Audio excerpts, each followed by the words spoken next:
Olá, estamos de volta após a sequência de Desacelere, Desconstrua, que foi a nossa última parte, e nós vamos agora para o Recomece. Ainda em relação ao Desconstrua, é muito interessante a gente frisar algumas questões, pois passei por 3 processos para chegar ao Recomece. A desconstrução é algo muito difícil. É onde você não se entende mais, onde você não compreende mais os conceitos que você carregou por tanto tempo, eles meio que se desfazem, né? Os conceitos sobre si, sobre a vida, sobre Deus. E como é importante esse processo de desconstrução.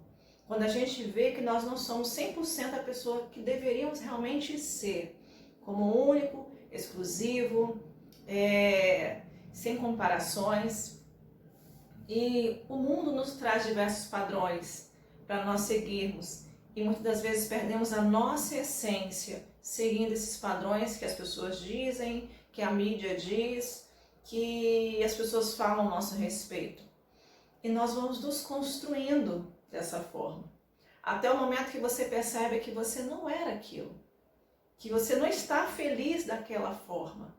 E nesse momento há uma desconstrução. E essa desconstrução é muito difícil. Ela não é fácil, mas é necessária. Nesse processo de desconstrução, houve 3 condições que me levaram ao Recomece, muito importantes. Me recordo quando eu estava ainda com uso de medicamentos, né? Que foi um longo tempo utilizando os medicamentos. E eles não faziam o efeito mais esperado, que assim era sair melhor da situação. Simplesmente me padronizei num momento em que ficava ali os sintomas. Eles não pioravam e nem melhoravam, né? Estagnei naquela posição.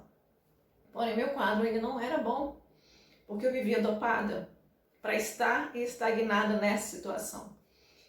Só para ter ideia, eu cheguei ao psiquiatra a primeira vez, eu fui diagnosticada com um quadro de esquizofrenia, devido a sensações de perseguição, a diversos pesadelos que me acordavam à noite, e eu fui tratada inicialmente com um quadro de esquizofrenia, para você ver o nível a qual permiti chegar.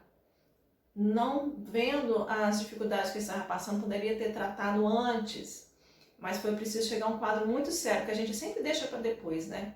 A gente nunca leva tão a sério e acha que vai passar, acha que vai melhorar, e acha que vai se resolver com o tempo resolve tudo, mas quem resolve tudo nas nossas vidas são as nossas decisões e as nossas escolhas.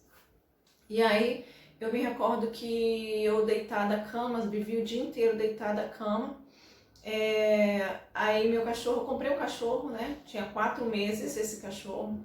Minha cama é uma cama box. Ele subiu, ele pulou em cima da minha cama, box alta, e ele me empurrava para fora da cama a todo momento, e eu já de saco cheio botando ele para sair, ele não saía.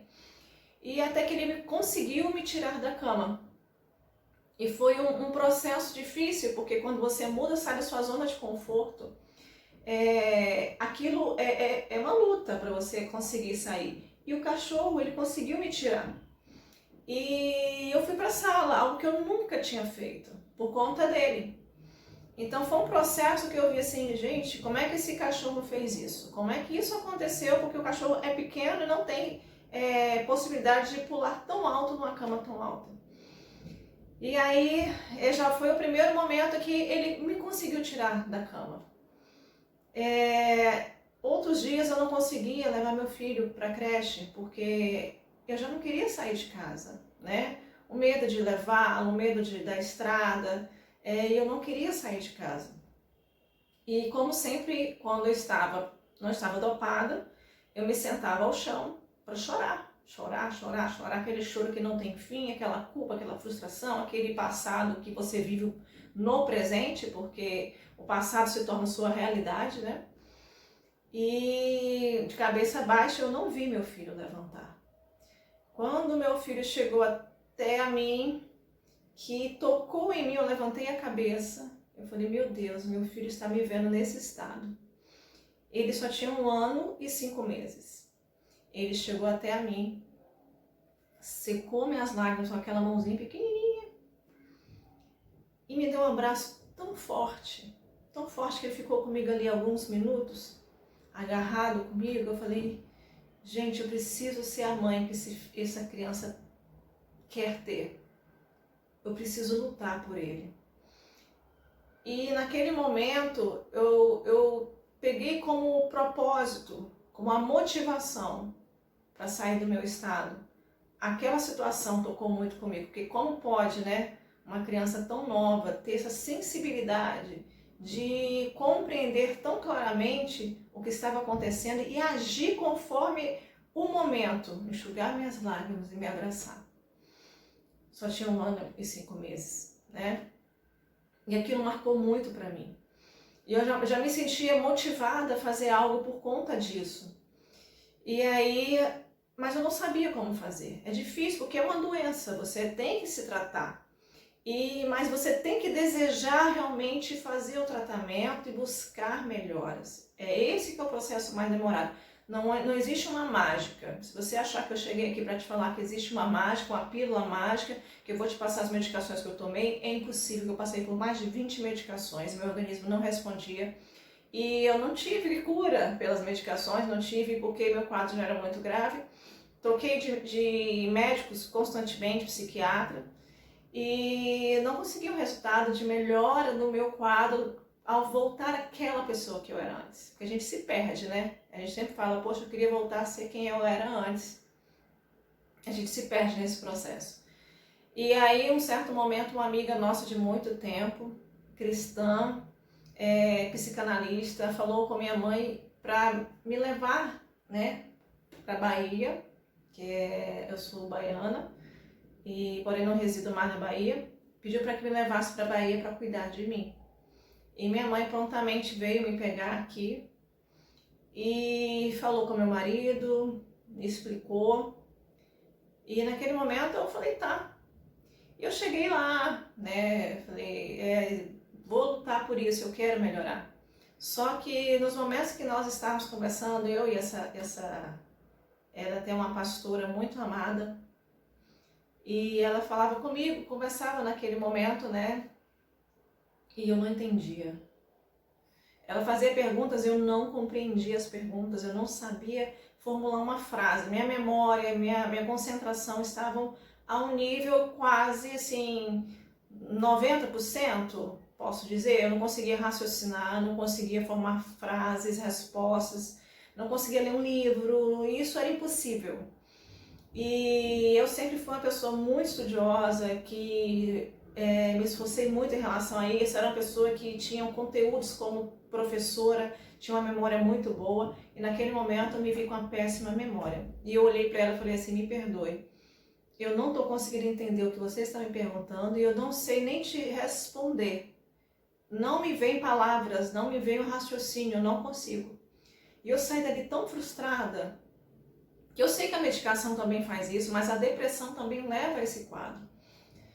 E eu falei, gente, eu tô ficando maluca, eu tô perdendo já minha consciência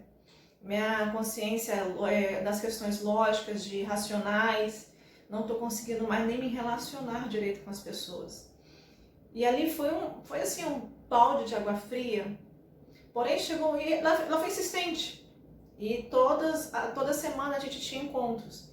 E chegou um dia que ela falou assim para mim que foi a chave que mudou, né, o processo da minha mente. Ela falou assim, olha, simplesmente você percebeu que não conseguia mais ter o controle da sua vida. Você sempre foi muito programada, sempre as coisas davam certo. No momento que começaram a não dar certo da forma que você sonhou, da forma que você achava ser melhor, você foi se desequilibrando. E na realidade você percebeu que nunca teve o controle, as coisas perderam o controle. E você se viu meio perdida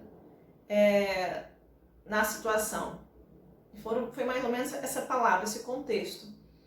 E ali realmente eu parei e pensei, gente, eu nunca tive o controle. Sempre deu tudo muito certo, né? Assim, dentro dos padrões que eu poderia viver, financeiros, né, dentro das coisas que eu escolhia fazer, sempre dava certo, encaixava, eu lutava e aquelas coisas aconteciam.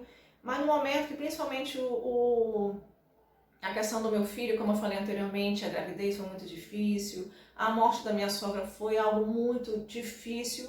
Você perder alguém pensando que o que você deseja é o bem e Deus não corresponde dessa forma, é muito triste. E ali eu vi realmente eu não tinha controle, nunca tive controle. Nós temos a mania de achar que nós temos o controle de tudo. Estamos nesse período agora da pandemia. Como que podemos ter o controle de algo? Nós só podemos fazer os nossos cuidados. O restante a gente não sabe o que fazer. A gente faz os nossos cuidados e entrega para Deus. A gente crê, né? Crer que Deus está cuidando de nós e nós precisamos fazer a nossa parte. E algo muito interessante que eu acho que assim, a palavra de Deus diz em Tiago, que Deus não tenta ninguém. Nós que somos engodados, somos envolvidos pelas nossas consciências. Eu poderia muito tempo ter pensado mais em mim, né? E ter me tratado cedo. Eu cheguei a um quadro muito grave. Só que o quadro que eu cheguei foi uma depressão muito grave. E eu falo para você que não existe milagre humano. O homem não pode fazer a ciência não pode fazer o que aconteceu comigo. Só Deus. Mas em primeiro momento eu tenho que decidir querer. E quantas vezes eu fui chorando, eu fui contra a minha vontade ao psiquiatra, à rua, porque eu tinha que ir ao psiquiatra, eu ia só porque meu marido não podia ir comigo. Minha sogra, que era minha companheira, havia morrido. E meus pais moravam em outro estado. Então eu ia só, e como eu ia chorando. E quando ele falava, é bom você fazer uma atividade física, aí eu ia para aquela atividade física, só Deus sabe como, minha cabeça era não. Mas eu ia chorando e chegava lá, fazia, contrariada, mas eu saí de lá melhor. Então não existe uma bula, não existe um medicamento que vai fazer um milagre na sua vida. A decisão é sua sair desse estado. Só que o mais interessante é que no Desconstrua, quando a gente realmente perde a essência de quem nós somos, nós encontramos essa essência no Criador das nossas vidas. A nossa essência está em Deus. E foi necessário naquele mais profundo abismo, como diz em Salmos, ainda que eu passe pelo vale da sombra da morte, o Senhor está comigo. A tua vara e teu cajado me consola. Mesmo lá, quando achei que o Senhor havia me esquecido, o Senhor não me ouvia, ou Ele não existisse, mesmo lá o Senhor estava. Mesmo em silêncio, aquele silêncio ensurdecedor, que nos tira a direção do que fazer, que nos deixa irritados, com sentimento de abandono, Ele estava lá. Assim a palavra do Senhor diz. E nele eu achei a essência de realmente quem fui criada, de como fui criada. Não sou perfeita. Isso eu mantenho e esclareço para vocês a todo momento. Todo esse processo não me fez perfeita. Eu continuo sendo imperfeita, mas perfeita aos olhos daquele que me criou.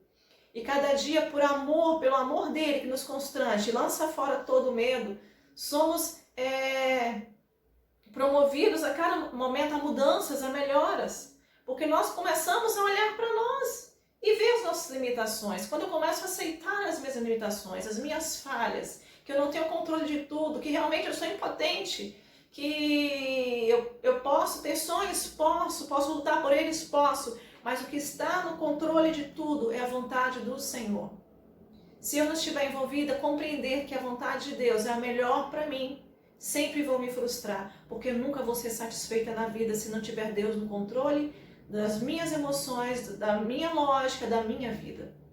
Então eu quero deixar muito claro para vocês, o recomeço foi necessário sim, medicações, cuidei da parte do corpo, tive que fazer atividade física chorando, mas eu fui, comecei com pilates, mas só Deus sabe como demorou para chegar esse processo, não foi fácil, foi mais de um ano para conseguir chegar nessa situação. Foi cuidando realmente da minha mente, tomando as medicações, porque a depressão é uma doença, e foi não deixando mortificar a minha fé. Porque ali já não existia esperança para mim em relação à cura completa. Mas hoje eu já tenho mais de 5 anos sem nenhuma medicação, nem para depressão como para ansiedade. Porque hoje eu já conheço quais são os gatilhos que ativam a minha ansiedade, que ativa o medo. Então eu consigo compreender, hoje eu consigo limitá-los. Olha, eu não quero ver esse tipo de imagem porque me traz tristeza. Eu não quero ouvir esse tipo de informação porque isso não me traz esperança. Mas você tem que ver, sim, a gente tem que ver de fontes fidedignas, informações que realmente valem a pena. Porque a gente é o que a gente alimenta. Se eu alimento a minha mente de informações que me traz ansiedade, tristeza, eu vou viver triste e ansiosa. Mas você vai ficar reclusa da vida? Não, eu vou ver informações fidedignas, aquilo que realmente eu preciso ver, preciso ter conhecimento. Mas se eu me conheço, eu poupo algumas situações para que eu não venha sofrer. E todos nós somos assim, meramente imperfeitos, cheios de limites, e isso nós não aceitamos. Precisamos entender. Então recomece, não vem evitando de um milagre, Deus fez. Deus poderia ter feito um milagre completo, poderia não ter utilizado a medicação, poderia não ter ido a psiquiatra nenhum. Poderia, mas Deus não fez, da mesma forma que Ele não curou minha sogra. Porque Deus sabe o que Ele precisa fazer. E eu digo para você algo muito estranho, que talvez venha soar muito estranho aos seus ouvidos. Como foi importante esse processo para mim? Porque se hoje eu sou a pessoa que sou, foi porque eu passei por todo esse processo. E no final eu sabia que existiam pessoas que poderiam me ajudar. Deus usou aquele cachorro, Deus usou o meu filho, Deus usa pessoas, essa amiga nossa, Deus usa, só que a gente está tão insensível às coisas à nossa volta que a gente não percebe. E Deus está usando pessoas. Que esse vídeo seja Deus falando com você. Você pode recomeçar. A desconstrução faz parte de um novo processo para a sua vida, para um novo rumo, para uma nova esperança, para novos sonhos, para que Deus seja o centro da tua vida. Porque milagres só Deus pode fazer. Quando se encerram as esperanças, quando não existe mais esperança, o milagre acontece. Mas nós precisamos tomar posse dele. A nossa atuação é muito difícil. O nosso posicionamento é muito difícil. Acho que é fácil falar assim, eu vou levantar da cama. Não é. Deus usou meu cachorro. Eu vou parar de chorar, não aguento mais isso. Deus usou meu filho. Eu não sei como sair da situação. Deus usou uma pessoa lá da Bahia para me levar para cuidar de mim. E por mais que a situação fosse assim, impossível, eu não conseguia raciocinar. E uma palavra mudou a história da minha vida. Deus tem o controle de tudo. Eu continuo sendo imperfeita, mas perfeita aos olhos daquele que me criou. E essa palavra é para você. Você pode ser imperfeito, pode ser que os teus sonhos podem ter sido todos frustrados. Pode ser que você entrou na depressão, numa ansiedade intensa, onde você está adoecendo. Aproveita esse momento do desconstruir. Desconstrua tudo. Mas se encontre na essência daquele que te criou. Nunca perca a sua esperança. Mas seja sensível a perceber que Deus usa pessoas, Deus usa vidas para falar com você. E eu sou um milagre. Deus fez um milagre na minha vida. Aquilo que a ciência não podia fazer, Deus fez. Eu não tomo mais medicação alguma. Mas continuo falando, eu sou sujeita a essas coisas. E uma coisa que as pessoas falam assim, é pecado, você fez alguma coisa, é frescura. A palavra de Deus diz que Deus não tenta ninguém. Nós somos tentados pelas nossas próprias consciências. Aquilo que a gente deseja, às vezes a gente corre atrás de coisas que a gente deseja, não é pra gente, não é o momento, não é a hora. Mas Deus sabe o momento certo. Eu tive meu filho depois de 4 anos tentando. Não foi no tempo que eu queria. Eu tive minha sogra pelo tempo limitado. Eu queria ter mais, mas não foi no tempo que eu queria. E Deus tem os seus planos perfeitos, a gente não entende. E o silêncio de Deus pode ser ensurdecedor, pode trazer sentimento de abandono, mas Deus não te abandonou. Encontre a sua essência em Deus.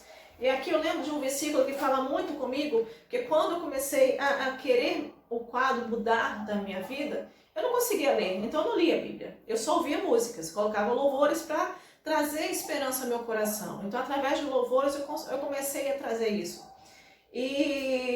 Porém, quando eu comecei a ler, conseguia ler algumas coisas poucas, essa palavra falou muito comigo.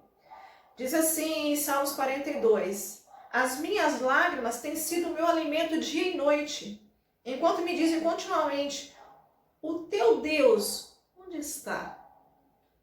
Essa pergunta dói no coração da gente, dói na alma, porque a gente procura Deus no mais profundo, e às vezes a gente não tem a resposta de Deus da forma que a gente gostaria, que a gente queria que Deus falasse, que Deus agisse, que Deus curasse, que Deus fizesse. E aí ele fala assim, por que estás abatida, ó minha alma? Por que te perturbas dentro de mim? Espera em Deus, pois ainda o louvarei, a Ele, meu auxílio e Deus meu. E ali minha alma estava abatida, e eu não sabia como sair daquilo ali, mas Deus me encontrou. Eu fui encontrada por Deus. Por mais que Deus não tenta ninguém, Deus utiliza de coisas para chegar até nós, pessoas, vidas, louvores, para chegar até nós e nos levar a Ele. E em Salmos 139, que eu quero deixar para finalizar esse vídeo, diz assim, Senhor, tu me sondas e me conheces, sabe quando me assento e quando me levanto. De longe penetras os meus pensamentos, esquadrinhas o meu andar e o meu deitar, e conheces todos os meus caminhos. Ainda a palavra não me chegou à língua, e tu, Senhor, já a conheces toda. Aí ele fala, para onde me ausentarei do teu espírito?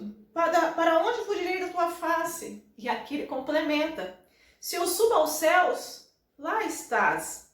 Se faço a minha cama no mais profundo abismo, lá estás também. Se tomo as asas da alvorada e me detenho nos confins dos mares, ainda lá me haverá de guiar a tua mão. A tua destra me susterá. Se eu digo as trevas com efeito me cobrirão e a luz ao redor de mim se fará noite, até as próprias trevas não te serão escuras, o Senhor te encontra nas mais profundas trevas. As trevas e a luz para ti são a mesma coisa. Pois tu formaste o meu interior, tu me teceste no seio da minha mãe. Graças te dou, visto que por modo assombrosamente maravilhoso tu me formaste. As tuas obras são admiráveis. Eu sou obra das mãos do Senhor, você é obra das mãos do Senhor. E a minha alma o sabe muito bem. Os meus ossos não te foram cobertos quando no oculto fui formado e entretecido como nas profundezas da terra. Os teus olhos me viram, a substância ainda informe, e no teu livro foram escritos todos os meus dias, cada um deles escrito e determinado, quando nenhum deles ainda havia existido. Que preciosos são para mim, ó Deus, os teus pensamentos. E como é grande a soma deles, se eu contasse, excede os grãos de areia, contaria, se jamais chegar ao fim. Independente de onde você está, no mais profundo abismo, Deus te encontra. Não adianta fugirmos do Senhor, Ele está ali, mesmo em silêncio. E eu quero colocar alguns pontos que foram chaves de todo esse processo que aconteceu comigo. E foram importantíssimos, né, nessa questão do que eu aprendi com tudo isso. Primeiro, eu não tenho controle de tudo. E por isso, todo dia tenho aprendido a depender de quem tem. Que seja feita a perfeita vontade de Deus. Sou imperfeita e continuo sendo, mas procuro me achar cada dia mais naquele que me criou. A culpa e as frustrações, elas podem trazer o passado, podem nos entristecer. Mas na desconstrução das nossas vidas está o maior tesouro para você. O luto, ele precisa ser vivido até o ponto que é necessário estarmos ali vivendo ele. Mas depois é necessário tomar um posicionamento, porque a vida precisa ser seguida. Que não posso ser comparada a ninguém, mas preciso ser eu. Unicamente eu. Que o amor nos tira todo o medo. Quando somos envolvidos com amor, o medo ele desaparece. Que precisei me libertar de mim mesma. Eu era a maior dificuldade, eu era o meu maior empecilho para sair do estado que eu estava. É uma doença? É. Ela nos tira o desejo de viver? Nos tira a sensibilidade da vida, nos tira todo o prazer. Mas observe que em alguns detalhes tem dedo de Deus para a sua vida. Deus está utilizando às vezes pessoas, coisas, para falar de forma que você claramente, mas nós estamos tão insensíveis que não sentimos. E quando a pessoa fala assim, é bom, deixa eu te levar, quero te ajudar, vamos tratar com psicólogo, com psiquiatra, a pessoa não está querendo teu mal, é porque ela te ama e quer te ver bem. E com tudo isso, eu quero dizer que assim como um vaso na mão do oleiro, como diz a palavra de Deus, que eu sempre vou trazer a palavra de Deus, porque se minha vida é um milagre, milagre não é humano, milagre vem de Deus, milagre é divino, eu sempre vou trazer a palavra. O vaso ele se quebrou na mão do oleiro, e ele fez, moldou depois conforme ele queria. Esse processo de desconstrução é essa quebra. Rever os teus conceitos, reveja o que as pessoas disseram que você era, o que as pessoas que você trouxe para si, o que você pensa ao seu respeito, mas se encontre na essência daquele que te criou, que te formou no ventre da tua mãe, que antes de você nascer já tinha uma história reservada para você. E volto a repetir, Deus não tenta ninguém, nós somos tentados pelas nossas próprias vontades e consciências. São elas que nos enganam e nos envolvem, mas Deus não nos deixa perdido, porque Ele utiliza desses momentos oportunos, importantes, para nos trazer a essência daquilo que Ele sempre sonhou para nós. Então, encerro aqui esse vídeo de mais uma série Desacelere, que era ansiedade, né? Desconstrua, que é o momento onde você não se reconhece mais, e recomece a construir o seu novo eu na vontade e dentro do propósito de Deus, porque os sonhos dele são melhores que os nossos. E se eu sou um milagre, é porque Deus o fez. Que Deus te abençoe, que esse vídeo possa mudar algo na sua mente, na sua vida, que ele venha trazer renovo, venha trazer esperança, venha trazer alegria ao seu coração. Mas eu continuo falando para você, continuo sendo imperfeita, mas perfeita aos olhos daquele que me criou e muito amada por Ele. Porque eu sou e tenho tentado cada dia, mesmo com dificuldades, chegar a cada dia mais à essência daquilo que o Senhor sonhou para mim. Que Deus te abençoe. Recomece. Há um novo momento te esperando. Há uma nova vida esperando você. A sua essência é 100% de quem é você. Deus te ama e nunca te abandonou. E Ele está com você. Recomece. Volte a sonhar.